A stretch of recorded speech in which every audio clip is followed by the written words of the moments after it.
안녕하세요. 서울 아산병원 정형외과 김종민입니다. 오늘 동아 아산 건강강좌의 주제는 퇴행성 관절염의 치료입니다. 우리가 시간에 따라 노화를 겪는데요. 노화를 겪는 사람들을 가만히 보면 어떤 사람은 머리가 먼저 하얗게 새고 어떤 사람은 시력이 먼저 나빠지고 하는 등등 사람마다 좀 다르게 나타납니다. 그래서 관절의 노화도 시간이 간다고 해서 사람들에게 동등하게 나타나는 것은 아니고 사람마다 조금씩 다르게 나타나게 되는데 시기는 다르지만 겪게 되는 과정은 유사한 데가 있습니다. 좀 살펴보겠습니다.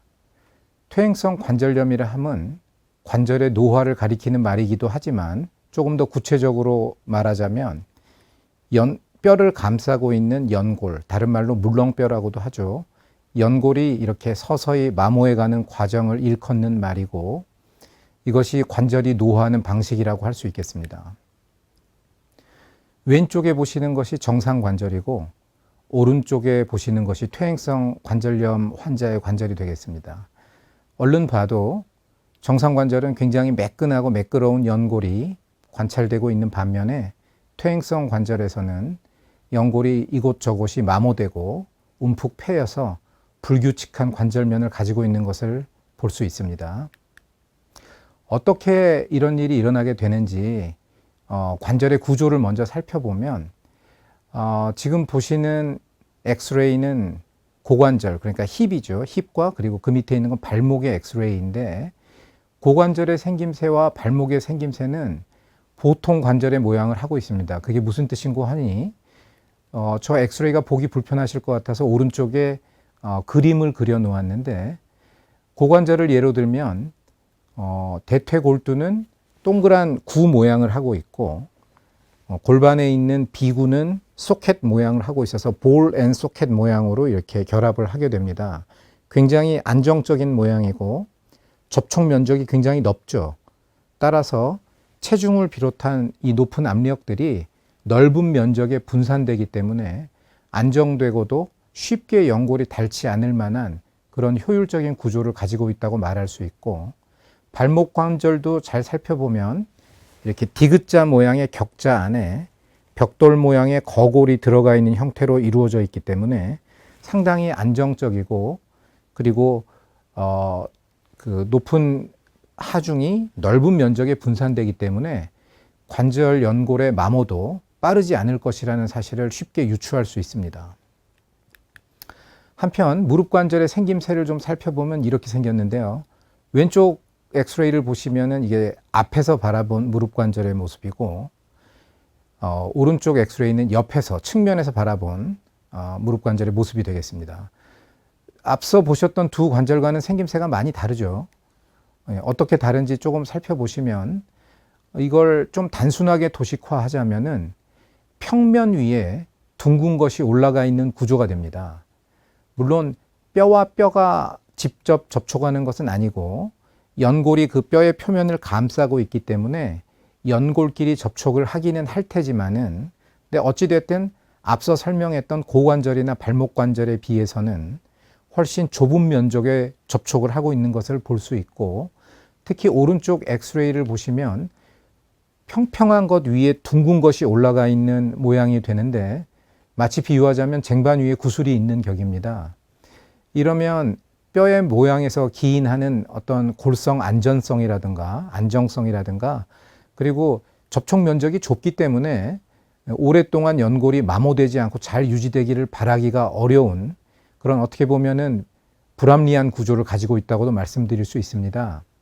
이런 불합리한 구조를 해소하기 위해서 그 둥근 것과 평평한 것이 만나서 이루어지는 오목한 함유 부분을 완벽하게 채우고 있는 구조물이 연골판이라고 말씀드릴 수 있고 앞에서 보든 뒤에서 보든 빽빽하게 채우고 있습니다.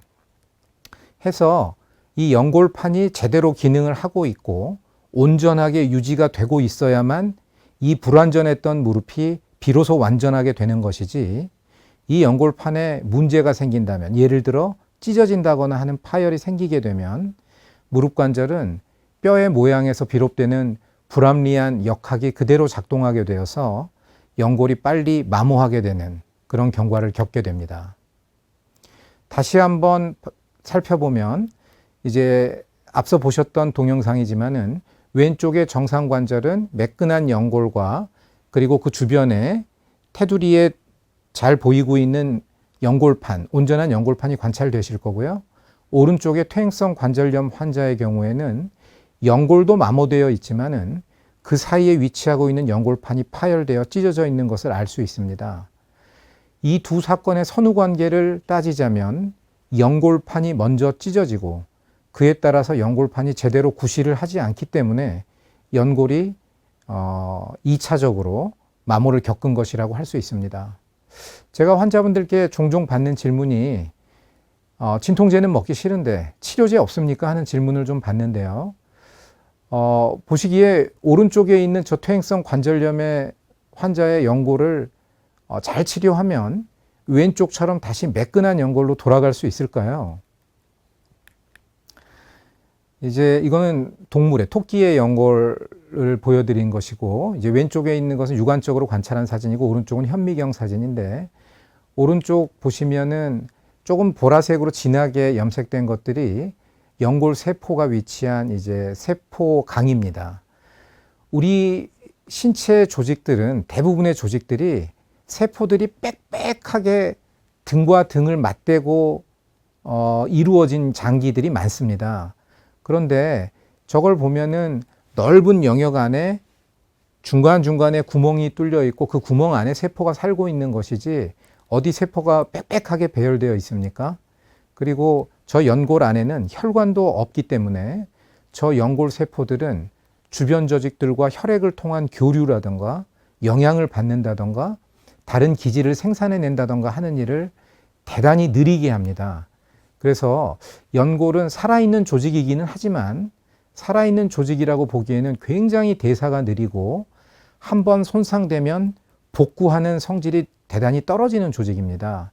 그래서 엄밀히 말하자면 손상된 연골이 다시 완치되는 일은 약물뿐만이 아니라 수술을 통해서도 좀처럼 가능하지 않은 일입니다. 그래서 실망스러운 답변이지만 치료가 되네요라는 질문에 대한 저의 대답은 다시 이전처럼 호전되는 것은 지극히 어렵다라고 답변을 드려야 할 것 같습니다. 관절염의 진행 과정을 살펴보면 이제 연골이 마모하는 것을 관절염이라고 부른다고 말씀드렸는데요. 보시면 연골판이 위쪽 그림에 해당하는 것인데 연골판이 비교적 정상적으로 잘 유지되고 있는데도 불구하고 관절연골이 서서히 마모하는 환자들이 있습니다. 그런 환자들을 1차성 관절염이라고 부르는데 드뭅니다. 이런 경우는 드물고 대부분의 관절염 환자들은 2차성 관절염, 즉 선행하는 원인이 뭔가 있고 난 다음에 그것 때문에 무릎 관절의 불합리한 구조가 역할을 하게 되어서 연골이 마모하는 그런 과정을 겪게 되는데 가장 흔한 것이 바로 연골판 파열입니다. 그래서 연골판이 찢어지게 되면 관절 연골이 빨리 마모되게 되는 것이죠.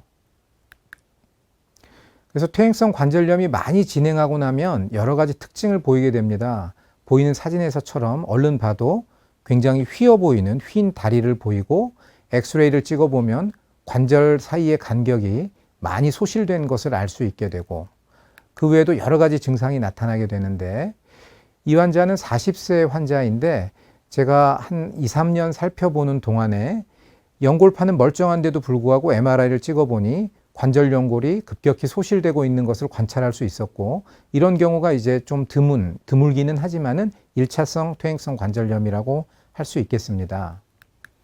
지금 보시는 환자는 79세의 환자이고 가운데 있는 관절경 사진을 보시면 크게 찢어진 연골판이 보이고 그에 따라서 위아래 연골이 많이 마모된 것을 볼 수가 있고 제가 관절경 수술을 해서 잠깐 동안의 증상 호전은 거두었지만 시간이 흘러 다시 증상이 악화되자 할 수 없이 오른쪽에 보시는 것처럼 인공관절 전치환수를 시행했던 환자입니다. 이런 경우는 2차성 관절염이라고 할 수 있겠죠. 그래서 대부분의 관절염에 선행되는 사건으로서 연골판 파열이 있다는 사실을 기억하시면 좋겠고 연골판 파열이 그 자체로서 중요하다기보다는 연골판 파열이 퇴행성 관절염이 급격하게 진행될 것을 알려주는 신호탄이기 때문에 그때부터 관절의 관리에 보다 더 신경을 써야 한다고 말씀드릴 수 있겠습니다. 그래서 관절 연골이 파괴되고 연골판이 찢어지면 거기서부터 이제 세포 내 독성 물질들이 밖으로 빠져나오고 관절을 싸고 있는 활액막, 다른 말로 윤활막도 손상되면서 이러한 변화들을 가속화시키고 이렇게 파괴된 인자들이 분비되면서 이 인자들을 희석하려고 활액이라는 액체, 관절 안에 있는 액체를 만들어내게 되고 이런 것들이 다시 연골을 자극하는 등 이런 악순환을 겪게 되면서 점점 퇴행성 변화가 가속화되게 됩니다. 관절염의 원인을 그래서 따져보면 일단 노화가 가장 흔하고 주된 원인이 됩니다. 우리 몸의 어느 부분이라도 5년 전, 10년 전과 지금 똑같은 부분이 있겠습니까? 시간의 흐름에 따른 자연스러운 변화를 관절도 그리고 관절 연골도 겪고 있는 것이죠. 그리고 노화는 관절 연골에만 오는 것이 아니라 관절 주변의 조직들, 즉 근육의 힘도 약해지고 그 스트레스, 즉 많이 걸었다든가 운동을 했다든가 하는 상황에 대한 연골의 내구성도 좀 떨어지게 되고 관절의 감각도 떨어지고 연골세포의 회복력도 떨어지기 때문에 이런 모든 조직들의 복합적인 노화가 관절의 퇴행성 변화를 가속화시키게 됩니다. 증상은 워낙 환자가 많은 질환이라 많은 분들이 익숙할 걸로 생각이 됩니다. 통증이 가장 흔한 증상이죠. 아픈데 움직일 때 아프고 쉬면 덜 아픈 거, 이게 전형적인 증상이 되겠고 굉장히 많이 진행하면 쉴 때에도 심지어 밤에 잘 때도 통증이 지속되는 그런 현상이 있을 수 있습니다. 통증은 연골에서 비롯되는 것은 아닙니다. 연골에는 신경이 없습니다. 만약 연골에 신경이 있다면 우리가 20살 건강할 때에도 많이 걷거나 좀 뛴다거나 하면 아프겠죠, 연골이. 그런데 우리는 연골에는 신경이 없기 때문에 통증을 연골로부터 느끼는 것은 아니라 주변 관절막이나 인대나 뼈, 이제 연골이 닳아서 뼈가 노출되게 되거나 이러면 그런 조직에서 민감하게 통증을 느끼게 되는 것입니다. 관절염의 증상은 이제 통증인데 통증을 여기저기가 다 아프다고 가리키는 경우도 있지만은 병이 진행하면 할수록 특정한 곳을 가리키게 되고 주로 우리나라에선 안짱다리로 휘어진 사람이 많기 때문에 안쪽을 가리켜서 아프다고 말씀하시는 환자분들이 대다수가 됩니다. 그래서 지금 화면에 보시는 것과 같은 휘어진 다리로 느리게 보행하는 것이 특징적인 보행 자세가 되겠습니다. 또 하나의 흔한 증상이 관절이 붓는 것인데요.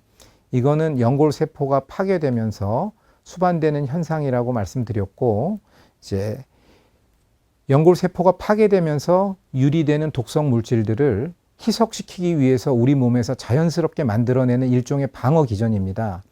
예를 들어 우리 눈에 먼지가 들어갔다거나 예를 들어 무슨 소금이 들어갔다거나 하여튼 무엇이 들어가든 간에 그 이물질을 제거하기 위해서 우리 몸이 할 수 있는 노력은 물론 손으로 비비는 것도 있겠지만 당장 눈에서 눈물이 나오기 시작하는데요. 우리 점막은 자극을 희석하기 위해서 물을 만들어 씻어내려는 그런 성질이 있습니다. 무릎을 감싸고 있는 활액막도 마찬가지의 역할을 하는 것이고 따라서 관절염이 심하고 활동을 많이 했을 때 무릎에 물이 차고 붓는 것은 통증이나 병의 원인이 아니라 그것 역시 또 하나의 결과일 뿐입니다. 그래서 저 물을 이제 제거하려고 노력하는 분들이 많이 계신데요. 주사기로 찔러내서 증가된 이 활액을 빨아내는 것이죠. 그런데 그런 치료를 반복적으로 하는 것은 별 도움이 되지 않습니다. 물론 부어있던 관절을 물을 빼내면 통증이 확 가라앉고 그래서 굉장히 좋아졌고 이런 걸 느낀 분들은 또 부었을 때 또 빼내고 이런 일들을 반복하시는 분들이 많은데요. 빼보신 분들은 알겠지만 빼고 나서 다시 찾는데 불과 얼마 걸리지 않습니다. 활동을 계속하면 금방 붓게 되고요. 저렇게 관절 천자를 반복하다가 균이 들어가는 일이 생각보다 종종 있는데 세균이 관절 내에 침입하게 되면 치명적인 감염성 관절염이 되고 그것 때문에 감염을 제거하려는 수술을 해야 되고 그 감염 제거하는 수술을 한다고 해서 관절염이 낫는 것도 아닌데 그래서 굉장히 고통스러운 경과를 겪게 됩니다. 그래서 쉬운 말로 한마디로 말씀드리면 퇴행성 관절염으로 인해서 자꾸 물이 차는데 그 물을 빼내겠다는 것은 사실상 무의미한 치료입니다. 해서는 안 될 치료라고 생각하고 뭐 아주 특수한 상황에서 예를 들어 수술이 불가능하다거나 건강상의 이유나 지나치게 연세가 많아서 수술이 불가능하다거나 특별히 내가 피치 못할 활동을 해야 될 때 일시적으로 한 번쯤 해볼 수 있을지 모르겠지만은 반복해서 하는 치료로 추천하기에는 마땅치 않은 치료이고 예, 당연히 삼가하셔야 됩니다. 변형도 여러 가지 종류가 있는데 안쪽 연골이 다르면 화면에 보시는 것처럼 안짱다리 이렇게 O자형 다리가 되고요. 우리나라에서 굉장히 흔하죠. 우리나라뿐만 아니라 일본이나 중국 등 극동아시아에서 굉장히 흔합니다. 바깥쪽이 닳게 되면 O자형 다리와는 반대로 이렇게 X자형 다리가 되는데 화면에 보시는 것처럼요. 저런 다리는 서양에 보다 흔합니다. 우리나라에서는 조금 드문 것으로 되어 있고 어느 쪽이든 다 심한 관절염으로 진행할 수 있는 그런 변형입니다. 진단을 할 때 가장 중요한 것은 의사가 신체 검사를 하고 의사와 대화를 한 다음에 의사가 판단하는 것이 가장 중요합니다. 쉽게 검사할 수 있고 유용하기로는 엑스레이가 가장 유용합니다. 심지어 멀리에 있는 사람에게도 자료를 보내서 판단을 구할 수 있겠죠. 그런 면에서 엑스선 검사가 값도 싸고 쉽게 할 수 있고 유용한 검사이긴 하지만 치료를 결정할 때에는 이 치료를 오랫동안 해온 전문가가 판단하는 것이 대단히 중요하고 그 이유를 이제 이어서 또 말씀드리도록 하겠습니다. 엑스레이는 별로 심하지 않은데 근데 증상이 심한 경우가 있고 반대로 엑스레이는 굉장히 심해 보이는데 증상이 없는 경우도 있고 또 심지어는 엑스레이로는 안쪽이 많이 닳았는데 환자는 바깥쪽이 아프다고 말하는 경우가 있습니다. 그래서 이런 경우에 대한 판단은 이제 아무래도 치료를 오랫동안 해온 경험이 많은 의사가 해야 되는데요. 이렇게 원인과 결과가 잘 일치하지 않는 것으로 보였을 때 치료의 결정에, 특히 수술의 결정에 대단히 신중해야 됩니다. 그래서 이런 이유로 전문가와 상의하시는 것이 중요하다고 할 수 있겠고, 많은 분들이 수술을 잘하느냐 못하느냐에 따라서 수술적 치료의 결과가 달려 있을 것이다 라고 생각하시는 경우가 많은데요. 물론 그렇습니다. 기본적으로 수술은 잘해야죠. 그렇긴 하지만은 제가 생각할 때에는 성공에 더 중요한 것은 수술을 하면 성공할 수 있는 환자인가 그렇지 않은가를 판단하는 것이 먼저 선행되어야 될 중요한 조건이 되는데요. 여기에는 실력 있는 경험이 많은 의사의 판단이 가장 중요합니다. 그래서 여러 가지를 고려해서 치료 방법을 결정해야 되고요. 치료 중에 일단 수술하지 않는 치료를 먼저 좀 말씀드리겠습니다. 아까 완치라는 건 있을 수 없다고 말씀드렸으니 사실 치료라는 말이 좀 쓰기 약간 민망한 단어이기도 한데 하여튼 치료의 목적은 비수술적 치료의 목적은 통증을 줄이고 그 다음에 관절염의 진행을 조금이라도 늦추고 그리고 일상생활을 조금이라도 더 용이하게 할 수 있도록 하는데 이제 목적이 있습니다. 일단 손상된 연골을 다시 원래 상태로 손상 이전의 상태로 돌이킬 수는 없기 때문에 그런 비현실적인 목표를 치료 목표로 삼을 수는 없고요. 만약 그러한 목표를 제시하는 치료자나 예를 들어 어떤 광고나 그런 것이 있다면 합리적인 의심을 하는 것이 타당하겠습니다. 비수술적 치료에서 제가 가장 중요하게 생각하는 것은 생활 습관을 바꾸는 것입니다. 예를 들어 우리가 무언가를 해서 좋아진다는 사실은 우리의 몸이 다시 젊었을 때처럼 좋아진다는 말은 듣기에는 굉장히 매력적인 말이지만 잊기 어려운 일입니다. 그런데 우리가 나쁜 습관 또는 하지 말아야 될 행동들을 함으로써 우리의 몸을 급속도로 나쁘게 만드는 일은 사실 종종 있거든요. 관절에서도 그런 일이 많이 있습니다. 예를 들어 지나치게 많이 걷는 것은 이미 관절염을 가지고 있는 환자에게는 대단히 해로운 활동입니다. 많이 걸음으로써 연골의 파괴를 가속화시킬 수 있는 것이죠. 그래서 많은 분들이 즐기는 걷는 운동보다는 관절염 환자에게는 수영이라던가 또는 제자리에서 타는 실내 자전거 같은 저충격 유산소 운동을 권장드리고 싶습니다. 수영이 가장 이상적인 운동이라고 생각합니다. 하지만 수영장이라는 특별한 공간에 가야만 즐길 수 있는 운동이고 그게 보통 번거로운 것이 아니니 아마도 매일 하기에는 좀 어려움이 있으리라고 생각해서 자전거도 병행하여 추천드리고 싶습니다. 체중을 줄이면 당연히 도움이 됩니다만 체중을 예를 들어 10kg을 줄인다고 해서 많이 걸어도 관절염이 진행하지 않고 괜찮은 것은 결코 아닙니다. 체중을 줄이는 것은 좋은 것인데 전적으로 체중을 줄였다고 해서 모든 문제가 해결되었다고 생각할 수는 없겠습니다. 운동 치료의 또 하나의 중요한 부분이 근력을 강화하는 것입니다. 다리를 펴는, 즉 우리 몸을 이렇게 쪼그려 앉았다가 일어나게 하는 이 허벅지 근육의 힘을 강화하는 것이 무엇보다 중요하고요. 설령 수술적 치료를 하고 나서도 만약 이 근육의 힘이 약하다면 결과는 그닥 좋지 않을 것입니다. 그래서 평소에 근육을 강하게 유지하도록 노력하는 것이, 근력 운동을 하는 것이 중요합니다. 비수술적 치료의 또 하나의 축이 이제 약을 쓰는 것인데요. 약물에 여러 가지가 있는데 간략히 말씀드리겠습니다.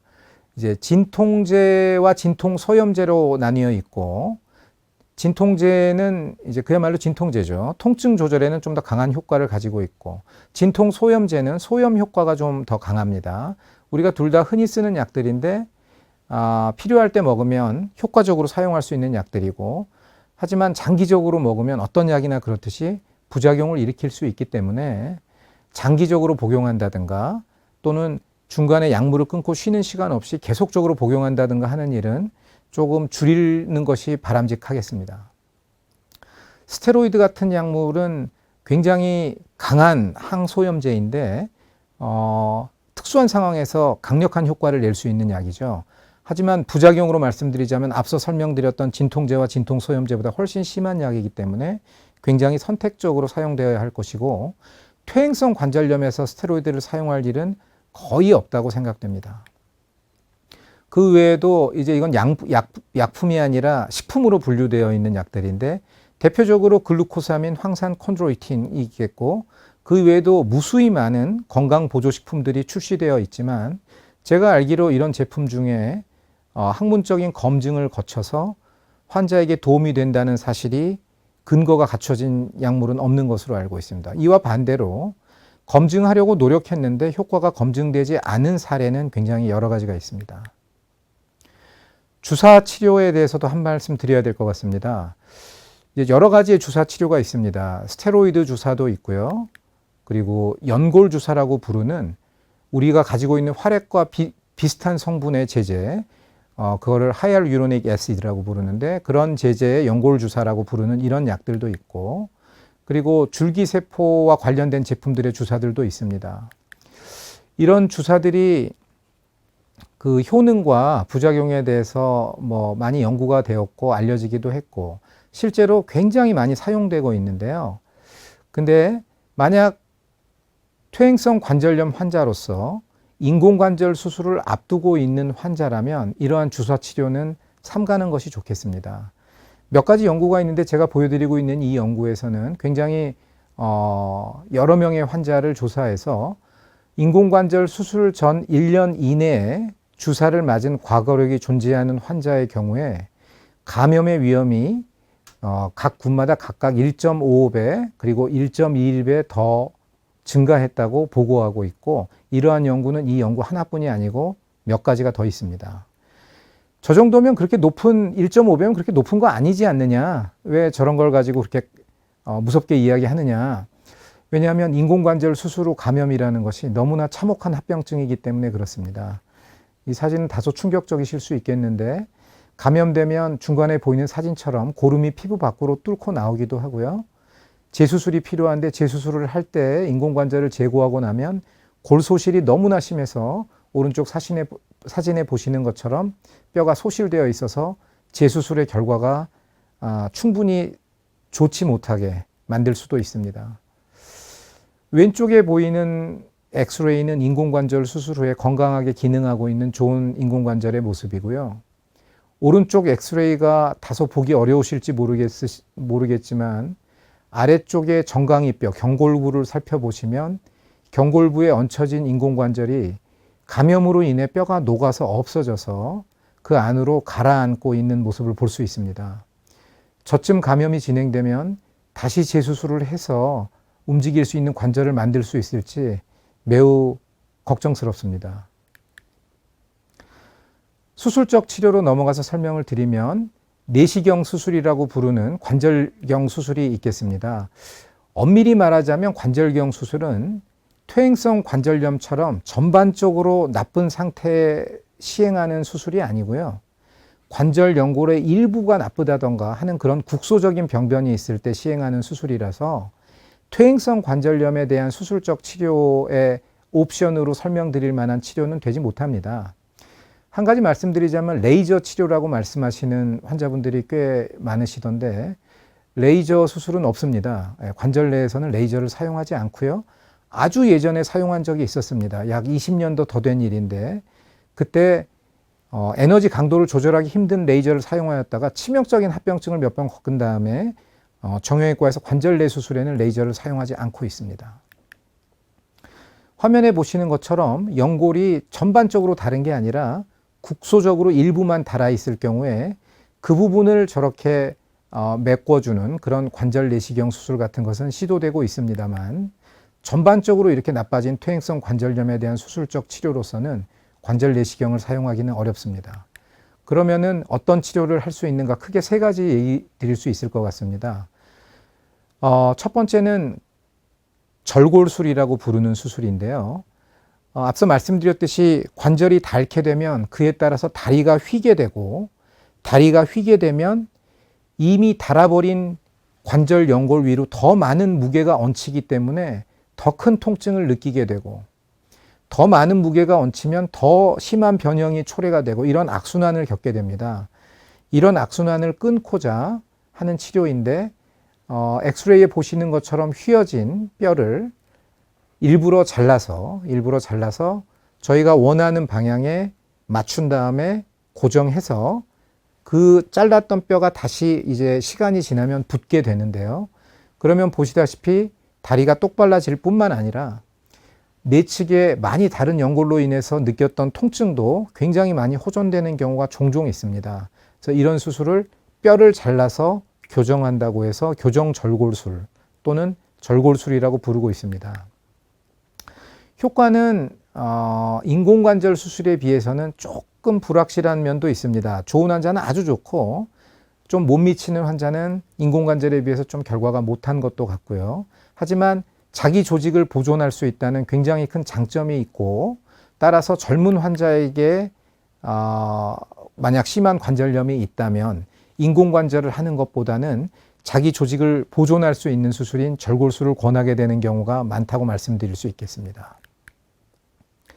또 하나의 수술적 치료로서 인공관절 수술을 크게 둘로 나누었을 때 절반만 바꾸는 반치환술과 전체를 다 바꾸는 전치환술이 있겠습니다.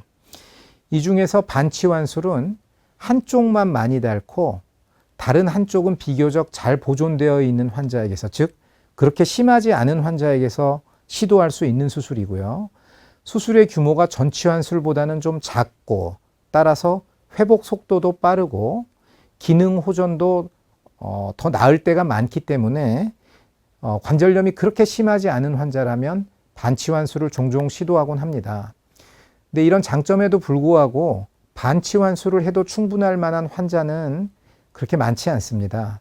제가 외래를 보면 대부분은 전치환술이 필요할 정도로 심하게 진행하신 분들이 대부분이고 반치환술을 진행해도 양호할 만한 환자는 그렇게 많지 않아서 제가 1년에 반치환술을 시행하는 숫자가 아마 10개가 채 되지 않을 겁니다. 반치환술에 적합한 환자들은 이제 자세히 얘기하면 굉장히 어려워지는데 그러니까 심하지 않다는 점에서 절골술과 좀 유사하다고 말씀드릴 수 있겠습니다. 가장 흔히 널리 이루어지는 수술이고 또 예전에 비해 30년, 40년 전 인공관절 전치환술이 없었을 때에 비해서 상상도 할 수 없었던 그런 좋은 결과를 가져다 준 수술이 바로 이 인공관절 전치환술입니다.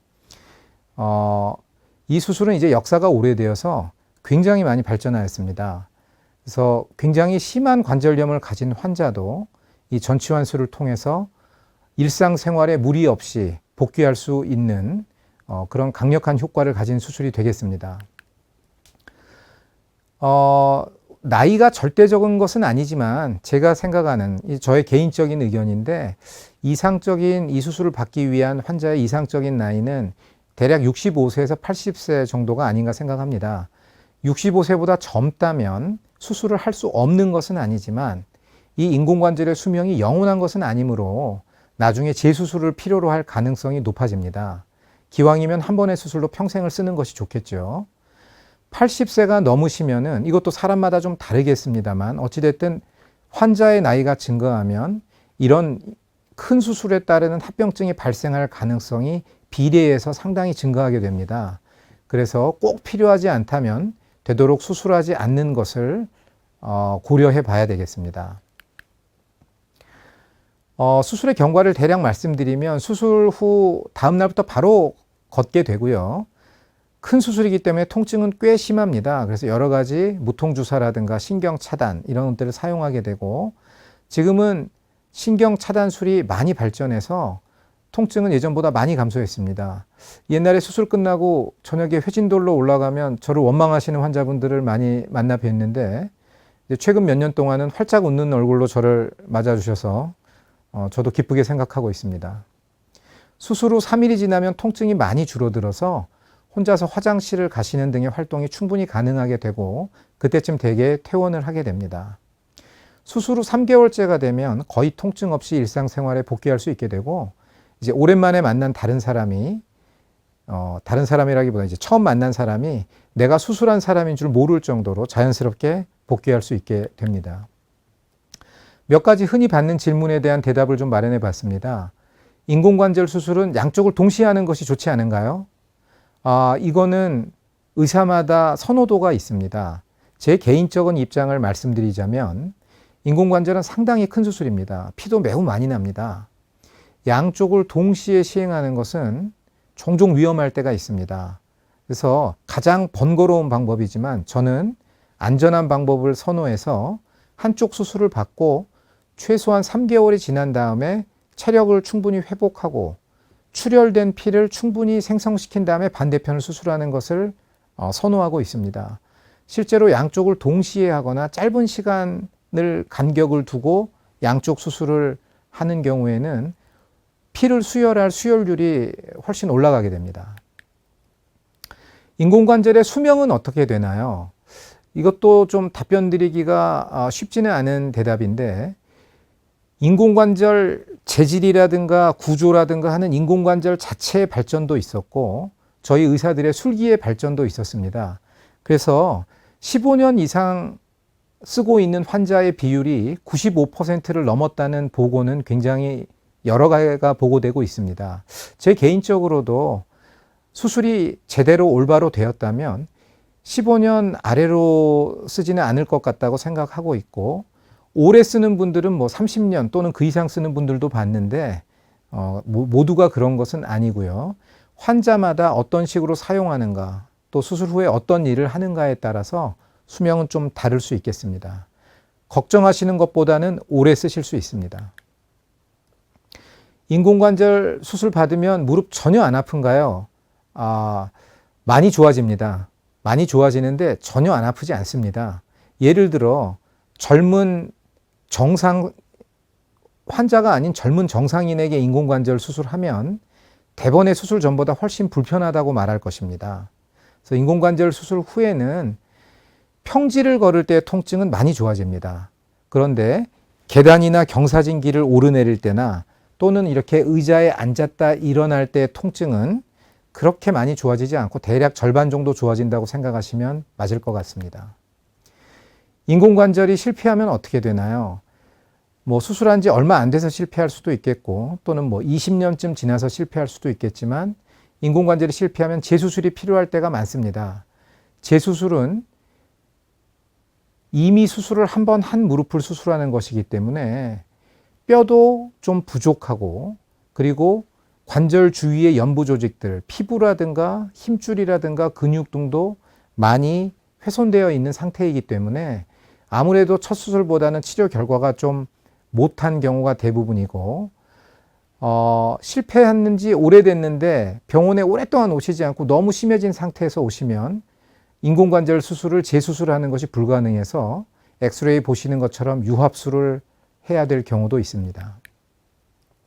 요점을 정리해서 말씀드리겠습니다. 퇴행성 관절염은 연골판 파열에서 시작되는 경우가 가장 흔합니다. 따라서 연골판이 파열되었다는 진단을 받으시면 그때부터는 내 무릎이 빨리 다를 수 있겠다라는 생각을 하시고 전문가와 상의하고 관리하시는 것이 필요합니다. 이런 환자분께는 서서 걷는 운동보다는 수영이나 자전거처럼 체중을 부하하지 않는 운동을 추천하겠습니다. 주사 치료는 관절염 치료에 생각할 수 있는 치료이지만 향후 수술을 곧 받아야 될 환자에게는 삼가해야 할 치료입니다. 인공관절로 좋아지는 것은 대표적으로 걸을 때 통증이 좋아진다고 생각하셔야 하고 다른 일을 할 때의 통증은 좀 남습니다. 인공관절은 비록 큰 수술이지만 잘 준비하면 안전하게 성공적인 결과를 얻을 수 있습니다.